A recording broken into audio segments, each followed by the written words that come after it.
Hello! In this video we're going to learn about different vocabulary words that are essential in geometry. So the first vocabulary word is point. Now a point occupies no volume or space. It can be represented by a dot and a capital letter such as A, B, C, D, or E.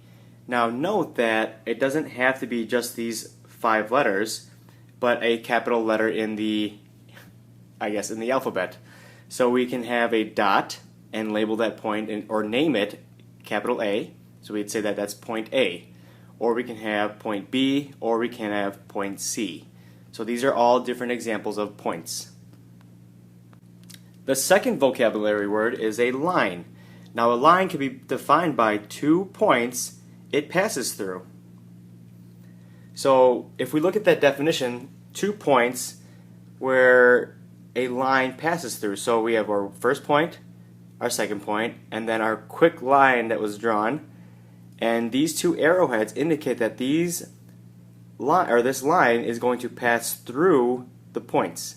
So it's not going to stop at the point, it's going to go through it and beyond. So these arrowheads indicate that we're going to go further out to the left and further out to the right.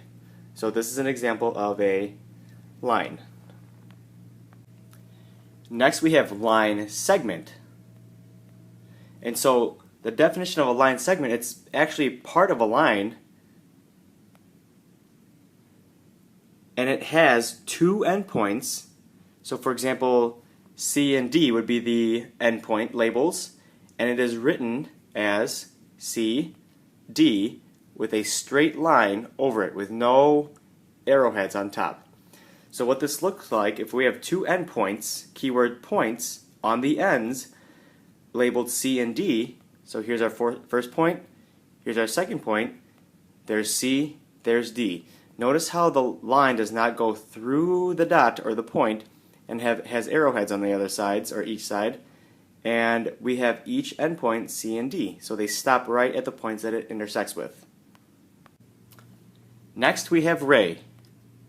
A ray is a portion of a line that starts at a point and extends forever in a certain direction. So if we're going to identify or even create our own ray, we have our point, and it's a line that starts at that point and extends in that opposite direction or a certain direction. So again, we talked about how the arrowheads indicate that this is actually going to go beyond this exact location. So if I wanted to, I could have just drawn all the way off screen where you can't even see it, or just indicate with the arrowheads that it's going to go on forever. Okay? And we can actually label that point P. So this would be ray P. The next vocabulary word we have is plane. So a plane is a 2-dimensional figure that continues forever and can be defined by listing any 3 points on it which are not on a line. So you can have a plane as long as you know that there are 3 points in space. So if we have our plane, which is, I want you to look at this as a 3-dimensional surface, like a wall or the floor if you're looking at it on an angle.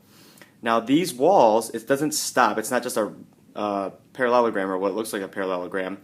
It's just to represent a space or a flat surface. So these ends can actually go on forever.